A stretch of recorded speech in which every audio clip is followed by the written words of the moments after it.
حضور صلی اللہ علیہ وآلہ وسلم کو رحمت للعالمین بنا کر بھیجا گیا اور آپ نے محبت کا پیغام دیا ہے، تو آج کل کا جو دور چل رہا ہے، جو حالات ہیں، تو ان کے پیغام کو لے کر دنیا کو محبت کے پیغام سے کس طرح سے جوڑا جا سکتا ہے؟ جی مفتی صاحب۔ بسم اللہ الرحمن الرحیم۔ دور جاہلیت میں جیسے حالات تھے، کم و بیش آج بھی ویسے ہی حالات رونما ہیں۔ جی، اس کا نام دور جاہلیت تھا اور وہ قدیم زمانہ تھا، قدیم دور جاہلیت تھا۔ آج کے دور کو دور جاہلیت جدیدہ کہا جا سکتا ہے۔ وہ ساری چیزیں اس وقت دنیا میں دیکھی جا رہی ہیں جو دور جاہلیت میں دیکھی گئی تھیں۔ ایسے میں پھر سے سیدنا محمد رسول اللہ صلی اللہ علیہ وسلم کے آفاقی پیغام کو، پیغام محبت کو، پیغام الفت کو، پیغام توحید کو، پیغام اتحاد انسانیت کو عام کرنے کی ضرورت ہے۔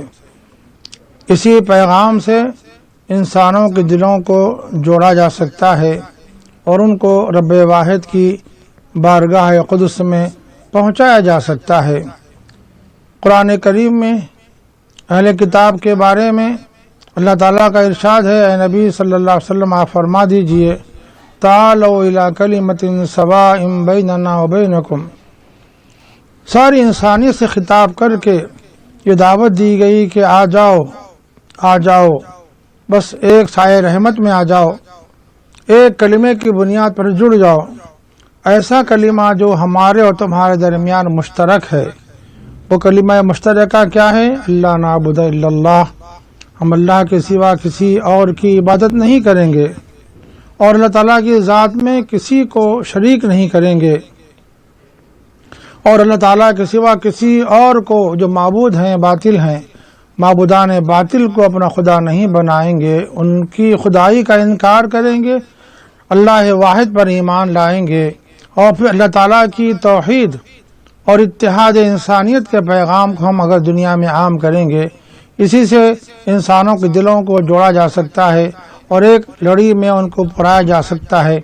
جیسے تسبیح کے دانے ایک لڑی میں پرے ہوئے ہوتے ہیں، ویسے سارے انسانوں کو جوڑنے کا واحد نسخہ پیغام توحید و اتحاد ہے کہ اللہ تعالیٰ کو ایک مانا جائے، رسول رحمت صلی اللہ علیہ وسلم پر ایمان لا کر ساری انسانیت ایک امت میں تبدیل ہو جائے۔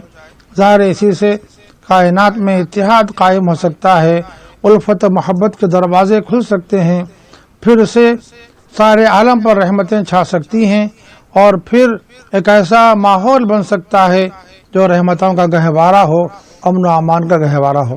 جی بہت بہت شکریہ مفتی صاحب۔ اور مختار احمد نے گجرات سے ایک سوال کیا تھا کہ کورونا کا دور چل رہا ہے، تو ایسی صورت میں کیا